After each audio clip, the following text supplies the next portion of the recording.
Qué gusto saludarlos en un fin de semana con mucha actividad a motor. Poca en varios países. En Colombia, pues no hemos tenido actividad a motor, pero sí actividad de los pilotos colombianos. Por un lado, Lucas Medina, quien ha logrado iniciar su campaña internacional en la FIA NACAM Fórmula 4 en Houston, Texas, que cumple 2 fines de semana en territorio norteamericano, ganando la primer carrera en lluvia, 2 segundos puestos. Es el líder en las dos categorías, en la general y en la categoría de los debutantes. Tatiana Calderón y Juan Pablo Montoya, que debutaron y finalizaron las 6 horas de Spa en Bélgica, y también por cuenta de los pilotos mexicanos que han aportado mucho. Por un lado, Sergio Pérez en la Fórmula 1, que con su cuarto puesto en el Gran Premio de Portugal ha sido elegido por los aficionados del mundo como el piloto del Gran Premio. Y en el caso del Pato Howard, 21 años, muy joven, quien es compañero de equipo, entre otras, de Juan Pablo Montoya en el Arrow McLaren Chevrolet, compartirá precisamente en las competencias que vienen ahora en Indianápolis, tanto en el Gran Premio como en las 500 millas. Ha logrado su primera victoria en la segunda competencia del fin de semana que se tuvo en el óvalo de Texas. A Diego Mejía, qué gusto saludarlo en Madrid, Diego, y creo que un fin de semana con mucha actividad. Usted lo pudo vivir ahí directamente en la pista de Spa en Bélgica, en ese marco del Campeonato del Mundo de Resistencia.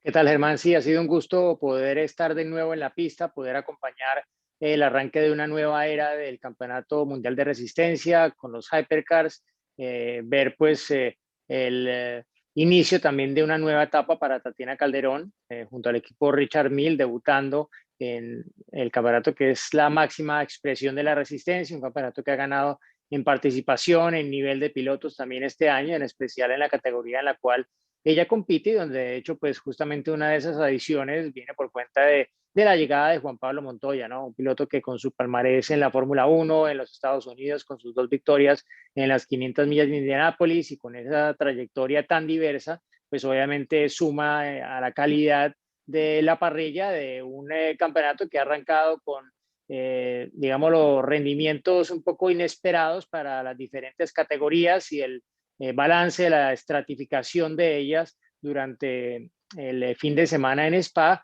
pero que igual pues ha dejado mucho de qué hablar, como ha sido el caso también seguramente con lo que ha ocurrido en Portimao y con lo que ha ocurrido también del otro lado del Atlántico, en especial con esa carrera de domingo de la IndyCar y el primer triunfo de Patricio Howard.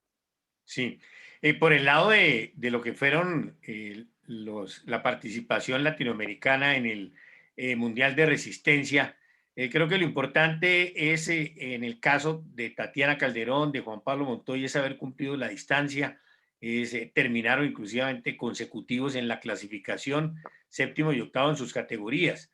De manera que yo creo que es un comienzo que genera pues un augurio para lo que va a ser esta temporada. Sí, bueno, yo creo que pues es más un punto de partida, ¿no? Ujú. Que, que probablemente algún indicativo, ¿no? Está claro que en una categoría como la LMP2 en la cual ellos compiten, de alguna forma hay como diferentes categorías, aunque no estén, sino una de estas, digámoslo, tipificadas como un evento que se premia aparte, justamente pues esa combinación de pilotos Pro-Am, en la cual está justamente el equipo Dragon Speed con Juan Pablo Montoya, ¿no? Porque tienen allí a uno de sus pilotos que no es profesional y por ese motivo optan a ese campeonato un poco aparte que recibe pues su premiación también aparte, y de hecho pues Juan Pablo Montoya se fue con un trofeo justamente de Spa por ese motivo, ¿no? En el caso pues de Tatiana y de sus compañeras de equipo, pues son 3 pilotos Silver que están un poco allí como en la nebulosa, ¿no? Porque Ujú. están los Pro-Am, están ellas que son todas Silver y están otras combinaciones de pilotos que son platino, gold y bronce, ¿no? Bronce son los pilotos no profesionales, gold y platino son ya pilotos profesionales. Entonces, ellas están un poco como en medio, ¿no? En esa categorización que hace la FIA, y pues son 3 pilotos, digamos, lo que están bajo esa misma categorización que pues de alguna forma es algo único dentro de ese grupo y que pues hace difícil realmente hacer las comparaciones de entrada, ¿no? Obviamente que pues si entran a este campeonato es con el objetivo de cada vez más avanzar hacia el rendimiento de esas tripulaciones que tienen a los platino, que tienen a los gold, y pues estar allí peleando inicialmente justamente con esas tripulaciones Pro Am, ¿no? Que es un poco lo que ha sido el caso en este arranque de temporada, ¿no? Y obvio que pues en las carreras de resistencia completar la distancia es lo primero, tener también pues la fiabilidad por el lado del auto, del equipo también es absolutamente clave, acompañarlo con una buena estrategia y es pues lo que les ha permitido al final conseguir ese octavo lugar, que es un poco, como lo decía antes, el punto de partida, ¿no? La base para su arranque en el Campeonato Mundial de Resistencia FIA. Y para no hablar de la diversidad de pilotos que hay en ese Mundial de Resistencia de tantas categorías, porque yo creo que pocas categorías de las importantes están representadas allí. Eh, Sí, todas están representadas, ¿no? De Ujú, alguna forma, ¿no? Obvio que no, la Fórmula Uno, pues con expilotos de Fórmula Uno, porque no hay correcto. pilotos actuales de Fórmula Uno que estén allí, simplemente pues porque no, eh, no he revisado, pero no sé si los calendarios se cruzan, pero es claro que un piloto de Fórmula Uno solo corre en Fórmula Uno y no corre en Ujú. ningún otro lado, salvo que sea Fernando Alonso y pueda darse el lujo de decir no corro en Mónaco, voy a correr Indy 500. Pero de resto, los pilotos de Fórmula Uno tienen contratos que son supremamente estrictos y que pues los llevan a estar enfocados en un 100% en su actividad con el equipo en la máxima categoría, ¿no? Pero pues sí que hay bastantes ex Fórmula Uno, está el campeón actual de la Fórmula E, hay varios de sus colegas con los que estaba corriendo la semana pasada en Valencia que están haciendo parte del Campeonato Mundial de Resistencia este año y a esa lista se van a sumar unos cuantos más cuando se cumpla la fecha clave del campeonato, que son las 24 horas de Le Mans, ¿no? Ahí, pues no dudemos que aparecerán incluso más nombres importantes en esa nómina de pilotos. Estará, por ejemplo, Kevin Magnussen sumándose, estaba su padre debutando en la categoría del MP2 este fin de semana en el FIA WEC y preparando un poco lo que va a ser esa tripulación familiar de el padre y el hijo corriendo juntos las 24 horas de Le Mans en agosto próximo, ¿no? Una fecha que pues ya se ha confirmado, independiente de si al final puedan contar o no con público, porque el principal motivo para mover las 24 horas de junio a agosto era garantizar que iban a contar con público, ¿no? Porque es un poco la base del evento, ¿no? Tener esa gran cantidad de seguidores asistiendo al escenario, obvio que pues no se pensaba seguramente en contar con el aforo completo, pero sí con tener una cantidad considerable de público, ¿no? Y al final, pues, no se sabe si por la evolución de la pandemia, de la situación sanitaria, vaya a ser el caso, pero independiente de si habrá público o no, las 24 horas cumplirán durante el mes de agosto. Sí, son de esas carreras clásicas como pasa con las 500 millas de Indianápolis en el ambiente norteamericano, que son casi aparte que ganar eso, pues casi que es un premio diferente a ser campeón de la categoría. Es otro tema que tiene que ver más con la historia. Precisamente hablando de eso, Diego, pues quiero hacer repaso sobre un tuit que le vi hoy que daba cuenta de la muerte de Al Unser, que yo creo Bobby que Anser. de Bobby Unser, que con Al Unser pues hicieron historia y desafortunadamente se va como perdiendo ese apellido dentro de los que han hecho historia en lo que tiene que ver con las 500 millas de Indianápolis. Sí, bueno, es él y Al Unser Senior, pues Uh -huh. fueron los más importantes junto a Al Unser Junior, el hijo de Al Senior, han sido pues los principales de esa dinastía que ha tenido más pilotos, digámoslo, en la historia de Indy, ¿no? Uh -huh. Entonces es obviamente una noticia triste que se haya ido, aparte porque Bobby Unser luego tuvo un lapso como comentarista de televisión también muy exitoso, muy recordado en los Estados Unidos, pero pues sí, es uno de los 7 triples ganadores de la historia de la carrera, que hay otros 3 que la han ganado en 4 ocasiones. pero pues él está en ese grupo selecto y junto a su hermano Al son los únicos hermanos que consiguieron la victoria en las 500 millas de Indianápolis. Sí. Tocando precisamente ese ambiente norteamericano, pues resaltar el hecho de la victoria del Pato Howard, este joven piloto que estuvo tentado en un momento dado y estuvo bajo contrato con la gente de Red Bull, con la ilusión de buscar allí pues una futura estrella. Al final de cuentas no se dieron las cosas y se quedó en el ambiente norteamericano por lo pronto. No quiere decir que se le hayan cerrado las puertas en la Fórmula 1 porque todavía tiene mucha juventud y este año pues está pisando fuerte, sobre todo a lograr pues su primera victoria, aunque el año pasado su gran contrincante que lo llevó al protagonismo en el ambiente norteamericano fue Colton Herta, que los dos disputaron el campeonato de la Indy Lights hace varias temporadas y donde el Pato Howard resultó como el campeón y Herta pues ya ha ganado varias carreras antes de lo que ha logrado el Pato Howard, pero pues obviamente muestra que hay un equipo que es diferente, que ha llegado con muchas posibilidades en la parte técnica para tener carros ganadores, que ya lo está mostrando aquí, sobre todo en el óvalo de Texas. Bueno, y que va segundo en el campeonato, ¿no? Que es un Uh poco -huh. la visión más global de lo que está haciendo Howard este año, porque está claro que pues, ha sido consistente allí al frente del grupo y pues está escoltando a el actual campeón, el actual referente de la categoría ya por muchos años, casi que 20 años de victorias, siempre al menos una durante cada temporada para Scott Dixon, ¿no? El piloto de Ganassi. Y allí está justamente Howard como su principal escolta en el puntaje, disputadas apenas 4 carreras, 2 de ellas en óvalo, una en un circuito permanente y otra en un circuito urbano, ¿no? Se ha tenido ya un mix suficiente como para ver cómo están las cosas, al menos en este arranque de temporada, y allí pues Howard ha sabido tener buen rendimiento. Creo que la carrera más floja de él fue la de San Pete, el circuito urbano en la Florida, donde realmente batalló muchísimo con el auto y no consiguió un buen resultado. Pero lo que fue Birmingham en Alabama y lo que fueron las carreras en Texas, donde acabó cuarto y primero, pues muestran claramente que las cosas están arrancando bastante bien para ellos y ahora pues se viene el mes clave para la IndyCar. Ya arrancó el mes de mayo, pero pues la próxima cita será el Gran Premio de Indy en el circuito interno del Indianapolis Motor Speedway y esto será seguido de la clasificación para las 500 millas y de las 500 millas ya cerrando este próximo mes de mayo, que allí pues recordamos que estuvieron ya probando, que a Juan Pablo Montoya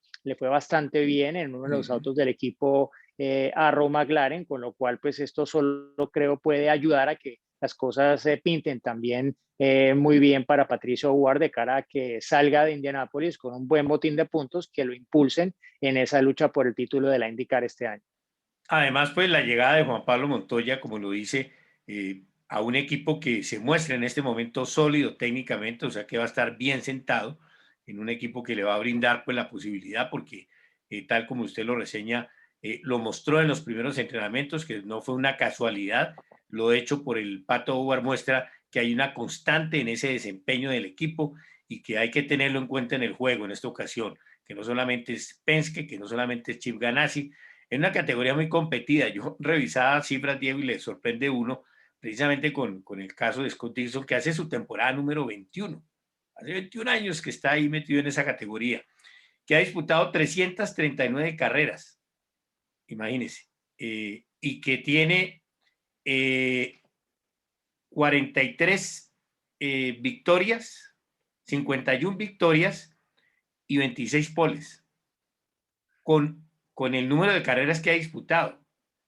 Mientras que usted lo compara con Fórmula 1 y pone a Hamilton, que llegó en la temporada 2007, tiene 269 grandes premios, 27 victorias y 99 poles, que ya va para la pole número 100. Lo que muestra el nivel competitivo que hay de diferencia, porque Dixon siempre ha estado en buenos carros y los números del piloto Lewis Hamilton, el británico, pues es porque también ha estado en carro ganador. Pero es que tener un carro ganador en Fórmula 1, pues son muy poquitos versus las posibilidades que usted sí tiene en la categoría de la IndyCar. Estas cifras, pues yo las revisaba y decía, realmente sí, pues le ha costado batallar más al señor Scott Dixon para conseguir esos 6 títulos y solamente ha ganado una vez en Indianápolis, ¿no? Sí, bueno, es entendible porque son filosofías diferentes, ¿no? En términos de lo que son las categorías. Parte de una base técnica muy similar, o sea, un chasis igual para todos, que obviamente tendrá diferencias entre equipo y equipo, pero que de base pues es el mismo elemento, ¿no? Que lo pueden ajustar de una forma u otra, cambiar ciertos componentes, pero de base es el mismo chasis. Y bueno, probablemente cuando llegó Scott Dixon a la IndyCar todavía había varios fabricantes de chasis, pero la mayor parte de su éxito creo que la ha conseguido en el lapso en el cual la categoría ha tenido un solo chasis y eh, al menos dos fabricantes de motores, ¿no? Que en un momento fue también el AeroKit de una marca y de otra, pero que ahora en realidad pues es más eh, solo la parte del tren motriz, ¿no? No tiene que ver necesariamente con la aerodinámica de un fabricante, Chevrolet, o del otro, como lo es Honda, ¿no? Pero sí, es una categoría en la que sabemos hay una mayor diversidad de ganadores, las opciones están más abiertas, las estrategias de carrera, sobre todo en los circuitos, a veces arrojan resultados inesperados y pues es un poco la filosofía también de los Estados Unidos, de las carreras en Norteamérica y que pues difiere mucho de lo que es ese purismo a veces un poco llevado al límite de la Fórmula 1 que pues en la era Liberty está tratando un poco de romper ese molde en el cual lleva encasillado muchos años. Sí, además recordar que en algún momento pues hubo esa mezcla con el automovilismo norteamericano, las 500 millas hicieron parte del calendario de la Fórmula 1 y allí viene pues la consideración qué tantos pilotos que han salido de la IndyCar se van a Fórmula 1 y tienen éxito. Pocos, ¿no? En el caso de Andretti, pues que logró ser campeón, Mario Andretti.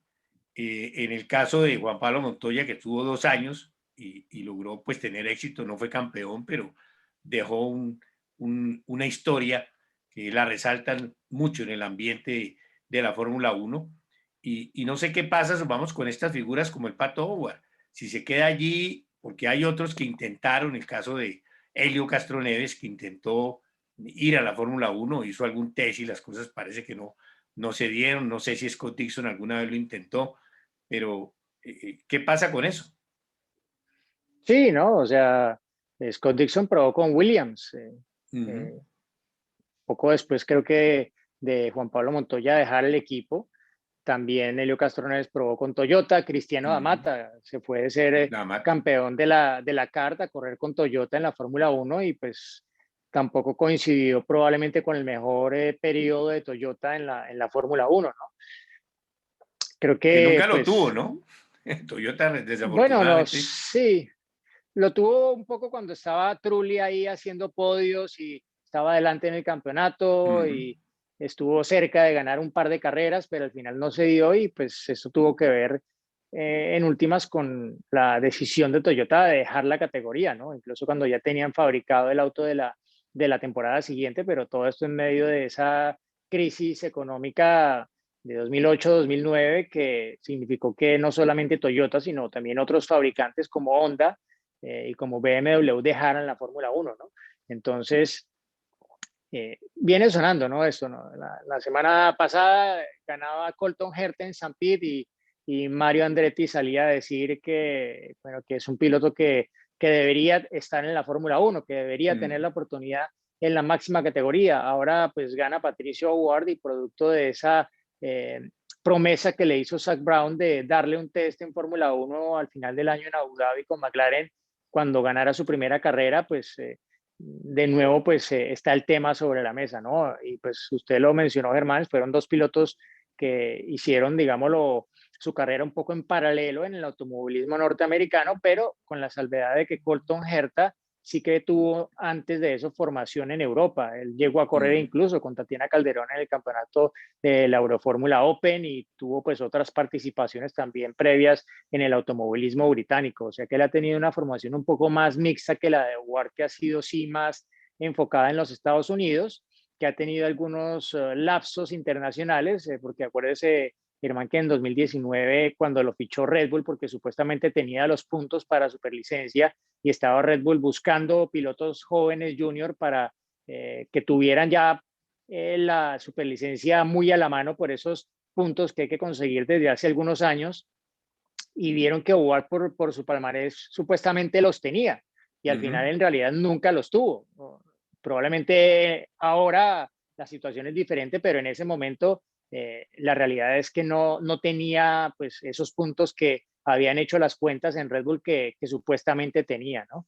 Y eso fue, pues recuerdo haberle preguntado a Helmut Marko y pues él estaba también un poco, creo que molesto por el tema, pero pues más allá de eso es que le dieron la oportunidad en Red Bull, pero pues es la típica de Red Bull, ¿no?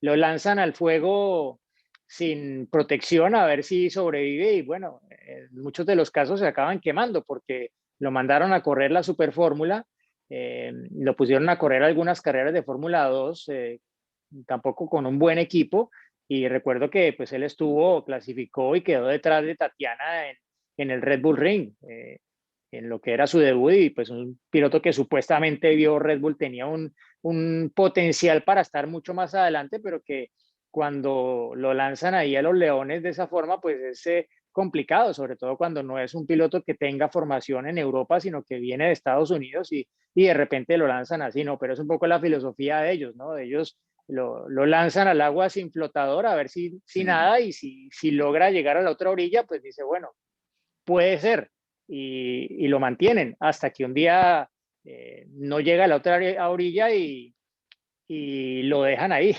lo dejan en el camino, ¿no? Entonces, es pues un poco su filosofía, que pues tampoco uno puede decir que les haya dado mucho éxito porque pues han tenido un campeón del mundo, Sebastián Vettel.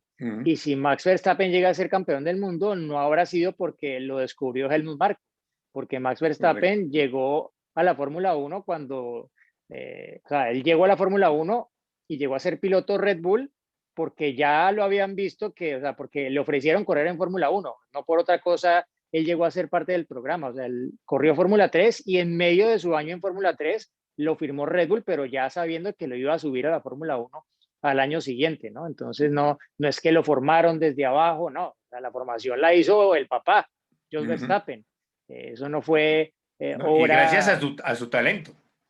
Sí, sí, exacto, pero pues no es una medalla que se vaya a poder colgar Red Bull si en algún momento Max Verstappen consigue un título del mundo, ¿no? Pero pues más allá de eso es que pues estos experimentos ya se han visto en el pasado y hay que ver, ¿no? Hay que ver cómo se dan y si en definitiva Howard tiene más impulso que esa prueba para realmente pensar que pueda estar a futuro en la Fórmula 1. A favor tiene la edad, Ojerta, ¿no? ¿no? Ojerta, de Sí, acuerdo a lo Ojerta que dice también. Andretti, aunque considero que le falta como a Andretti pensar en que esa categoría la tienen que empujar ellos. Él está en los Estados Unidos, tienen intereses su familia ahí.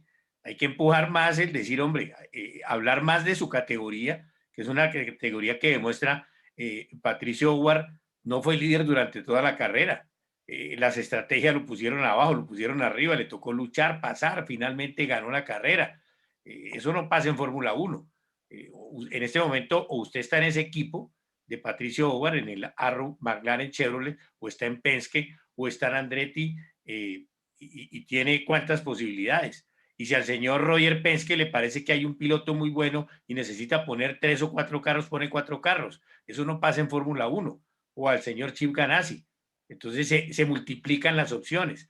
En Fórmula 1 no hay caso. Hay 2 vehículos Mercedes y en este momento hay 2 vehículos Red Bull que son los que, por lo visto hasta ahora, son los que tienen opción de victoria en grandes premios.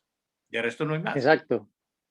Sí, pero bueno, o sea, al final son categorías muy diferentes y el éxito en la IndyCar no garantiza el éxito en la Fórmula 1, ¿no? Pienso Correcto. que hoy en día es muy diferente. Pienso que si un piloto quiere hacer la transición y le ven el suficiente potencial como para hacerlo, necesita un periodo de adaptación y de pruebas similar al que, por ejemplo, hizo Fernando Alonso el año pasado para regresar a la Fórmula 1, ¿no? Como lo Ujú. tuvo en su momento Jacques Villeneuve, quien pues llegó además al mejor auto, ¿no? Es como si el campeón de la IndyCar de repente lo firma Mercedes para correr al año siguiente. Se encargan seguramente de ponerle en un auto de 2 temporadas atrás, darle muchos kilómetros, muchas vueltas, ir a la mayor cantidad de circuitos posibles con ese programa de entrenamientos y llegar muy afilado a la primera carrera, pero incluso así eso no garantiza nada. Pero sí que está claro que todos los equipos de Fórmula 1 tienen suficientes herramientas como para medir realmente a un piloto y ver si el potencial, bien acompañado de la preparación correcta, da para que un piloto pueda exitosamente hacer la transición de la IndyCar a la Fórmula 1, ¿no? De nuevo diciendo que son categorías muy diferentes Ujú. porque de poco sirve la formación de correr en óvalos, de ganar en las 500 millas de Indianápolis cuando se habla de Fórmula 1, ¿no? Eh, no hay óvalos en la Fórmula 1 y sí que pues hay temas técnicos del manejo, etcétera, que se aprenden en los óvalos y que luego se pueden aplicar tal vez puntualmente en las carreras de circuito, pero pues son, digámoslo, dos, dos juegos completamente diferentes, ¿no? Por más de que sea una autofórmula, que sean 4 ruedas y un volante, que tengan ciertas similitudes, pero pues son dos mundos diferentes y pues ojalá que saliera un buen piloto de la IndyCar y que tuviera un salto exitoso, hacer ese crossover y que haya éxito, ¿no?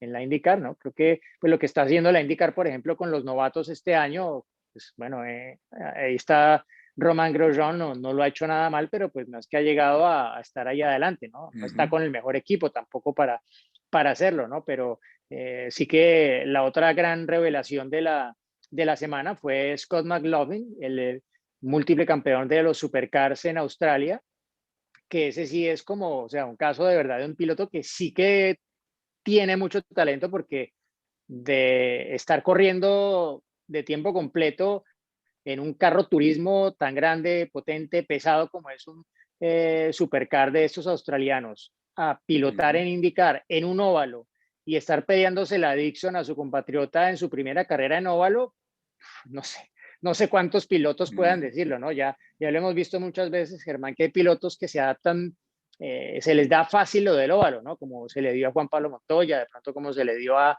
Alex Zanardi, pero hay otros a los que no se les da y pues se dan el golpe muy temprano y eso ya los golpea en su confianza y les cuesta despegar, ¿no? Caso de Rosenquist, por ejemplo, que si usted me dice, Rosenquist es un pilotazo, pero en los óvalos no va como va a Howard, por ejemplo. Entonces, sí que McLaughlin está probando tener algo que pues eso ya lo trae el piloto, ¿no? Es un talento innato para poder adaptarse a las diferentes situaciones y es parte de lo que hace a los grandes pilotos, ¿no? Tener esa versatilidad de poder Ujú. cambiar de entorno, de auto, tener diferentes medios técnicos, diferentes tipos de circuitos, de carreras y ser exitoso y estar eh, sin mucho entrenamiento ahí, ¿no? No dudemos que Penske lo ha preparado bien, claro, y está con uno de los mejores equipos de la categoría, pero también estaban en esa misma carrera New Garden, Will Power, que son compañeros de equipo de Penske y a ambos les ganó. Entonces, Ujú. yo creo que es el tipo de esos crossover que son muy interesantes, ver pilotos de otras especialidades, categorías, países, continentes, de hecho, que lleguen a una categoría como esta y estén ahí al frente peleando.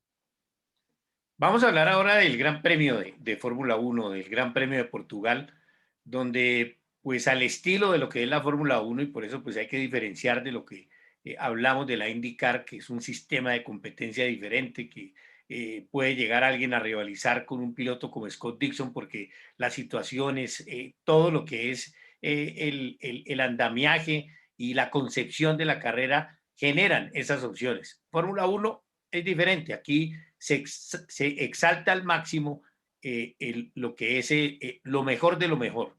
El vehículo tiene que ser un vehículo que pasa por encima casi de todos, como pasa con Mercedes.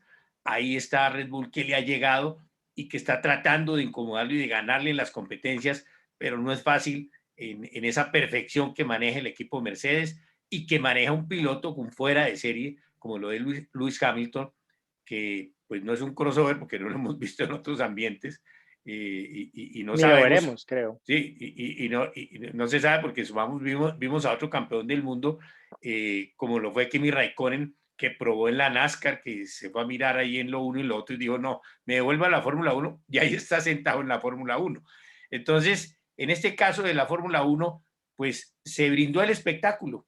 Vea usted que la victoria, no solamente lo que fue la victoria de Lewis Hamilton, como la logró, la discusión en el sentido de si había existido órdenes de equipo para que lo dejara pasar Bottas, no sé, yo creo que la forma como le tocó pasar y la forma como se le jugó por la parte interna en esa curva derecha, Bottas creo que mostraba que no había como muchas órdenes o por lo menos no las estaba obedeciendo al pie de la letra.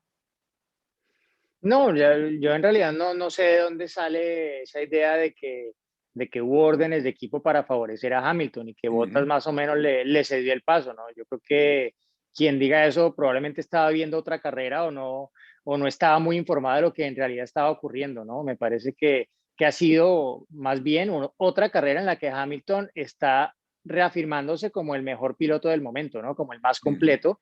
Es un fin de semana en el que pareció Mercedes tener el control en términos de tener un poco el mejor auto, al menos pues viendo las cámaras a bordo durante el fin de semana, sí que se evidenciaba que la pasaba un poco más mal tanto Verstappen como Pérez a la hora de marcar esas vueltas rápidas, ¿no? Y eso muestra que el auto estaba un poco más en ese filo de la navaja, que probablemente se afectaba mucho más por las condiciones y que tampoco resolvieron bien la elección de neumáticos, en especial durante la clasificación, porque pues se quedaron realmente sin la posibilidad de impedir ese doblete de Hamilton y de Mercedes durante la clasificación, que pues en esta ocasión se lo quedó Valtteri Bottas con esa vuelta de Q3, a pesar de que la más rápida de la clasificación la marcara Hamilton durante Q2, ¿no? Pero pues eran condiciones difíciles de leer, Mercedes a mi modo de ver las interpretó mejor y sacaron provecho de ello primero en la clasificación y luego en la carrera, pero la clasificación al final pues no fue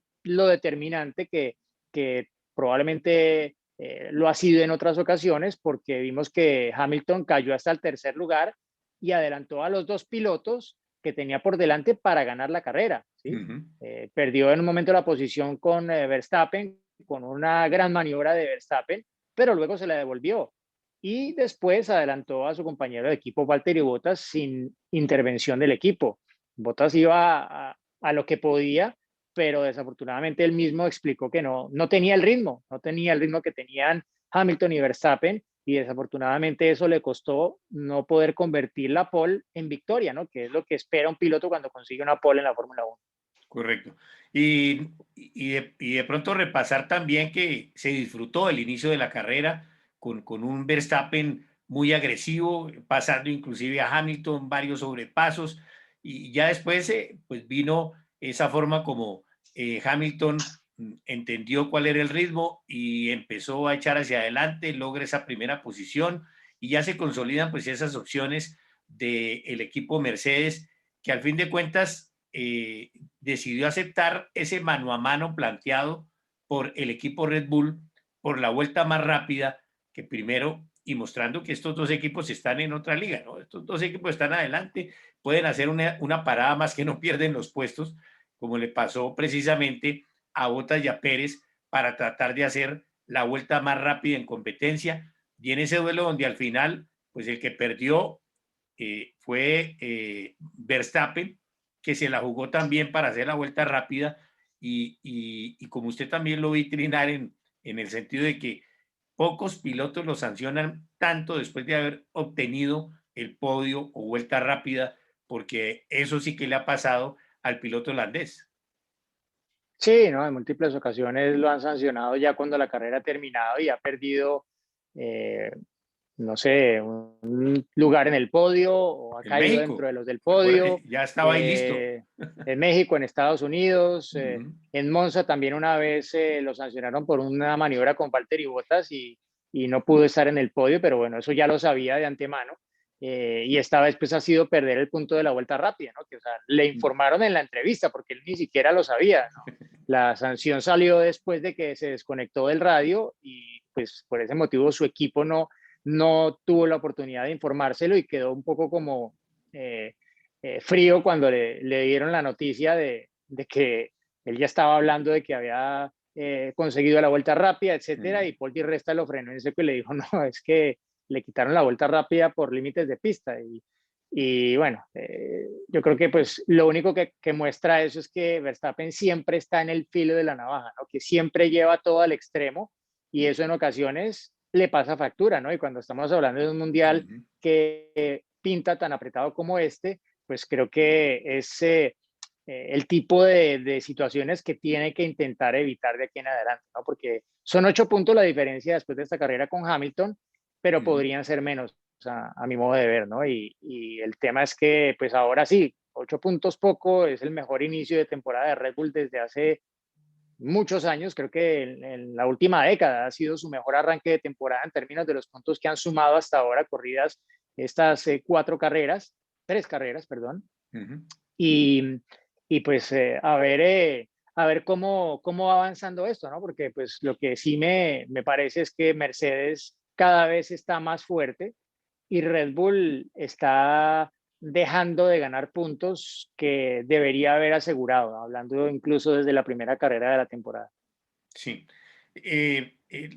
Mirando el tema de Verstappen, yo creo que se parece más a los riesgos que asumía Michael Schumacher, ¿no? Que siempre estuvo en ese filo entre lo que ya se sobrepasa, pero así son, así debe ser en esto. Hay que arriesgar a veces hasta inclusive tener que enfrentar situaciones reglamentarias. Es algo que uno ve en el caso del piloto Lewis Hamilton. Más allá de las simpatías o no que se puedan tener, si uno analiza el manejo de Lewis Hamilton como competidor, pocas veces se ha visto involucrado en maniobras que diga uno lo tienen que sancionar. Creo Bueno, que... Germán, pero ahí sí lo paro porque eso es de unos años para acá, pero de unos años hacia atrás, creo que la cosa no es así tan color de rosa para Hamilton, ¿no? El De pronto Hamilton de porque no ahora tenía el sí, carro. claro, ¿no? Cuando no estaba en Mercedes era diferente y sanciones ha tenido y él mismo en varias ocasiones, bueno, recuerdo una en Mónaco que eh, salió a decir que era porque era negro que lo sancionaban. Entonces, ahí esa, solo para recordar que no todo ha sido tan así para Hamilton, ¿no? Pero Sí. pues Max Verstappen Sí, es de un pronto piloto me que quedo con la sigue imagen siendo más joven. fresca. Claro, sí, porque es que ya han pasado desde 2014 muchos años en los que Hamilton está en un otro nivel, empezando porque su equipo está en otro nivel y eso ya Correcto. lo coloca por encima de la mayoría de sus rivales, pero pues él aparte de eso cada vez es mejor, ¿no? Entonces, y cada vez juzga mejor las situaciones, no que no cometa errores, porque él mismo ha admitido los que ha cometido, ¿no? Dijo, sí, en la Emilia Romagna se equivocó y se salió de pista y puso en riesgo la posibilidad de sumar los puntos que al final por fortuna sí que pudo rescatar, por fortuna y porque lo hizo muy bien y lo hizo muy bien también su equipo apoyándolo en enmendar un poco ese error. Pero luego, ayer también dijo que en un momento dado se había equivocado en cierto movimiento que hizo dándole la succión a Verstappen en un momento clave de la carrera y pues decía que había sido un poco un idiota al haber hecho ese movimiento sin darse cuenta que había acabado por darle un beneficio a, a quien es en este momento claramente su principal rival, ¿no? Entonces, Hamilton no es perfecto, pero es el que menos errores comete. Y Pérez creo que ha hecho la tarea. Ayer le tocó pues de nuevo el sacrificio de ir hasta donde se pudo con las llantas para tratar de ponerle ese set de rojas que logró el objetivo inicial, pero que después ya era imposible aguantar ese tiempo porque quedaba todavía mucho de carrera. Sí, en realidad la carrera para Pérez se embolató al inicio, ¿no? Se embolató en la salida porque no salió bien, lo pasó Sainz, que Sainz aparte llevaba la ventaja del neumático soft, Luego él lo hizo muy bien en el reinicio, adelantando a Sainz, pero desafortunadamente pienso que pecó un poco no de optimista, sino debió haber defendido más la maniobra con Lando Norris, ser un poco más agresivo con él.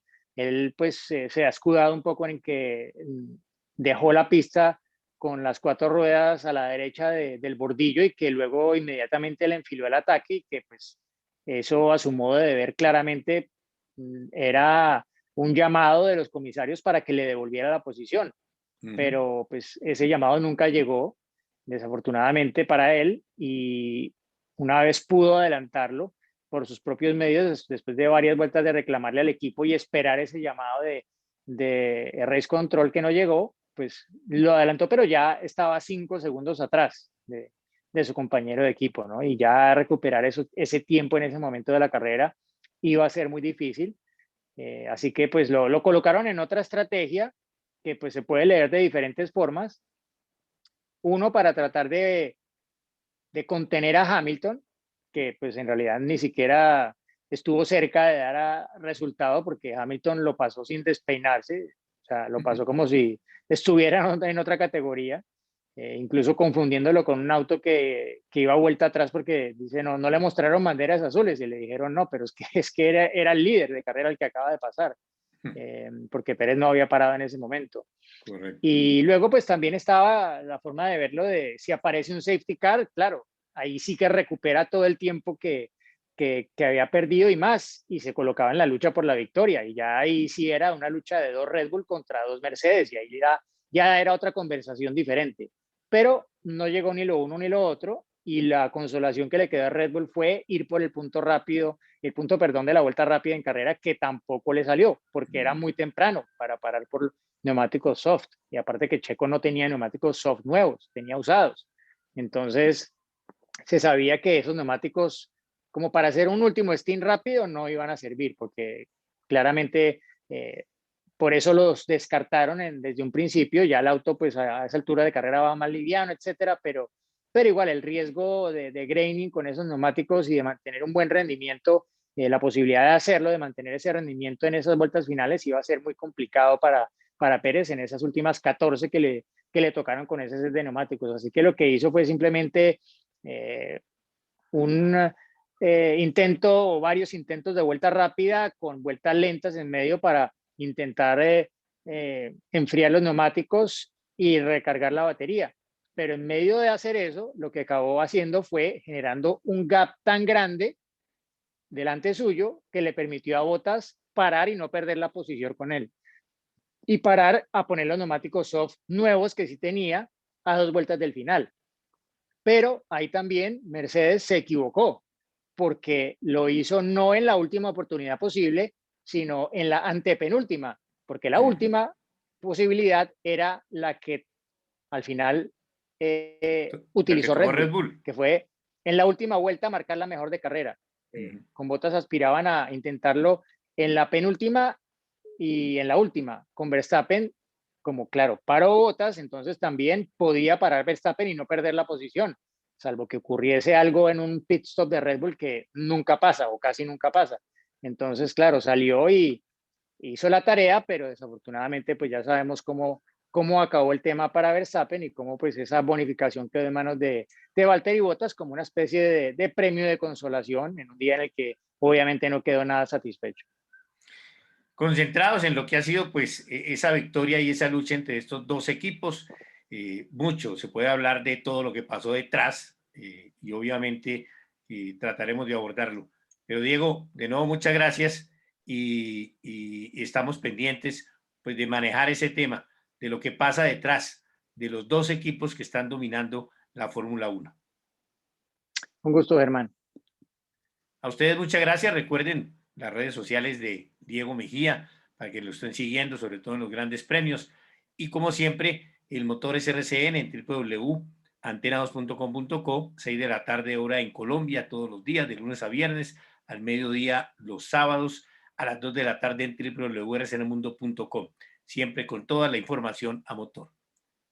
Nos veremos en otra ocasión. Feliz día.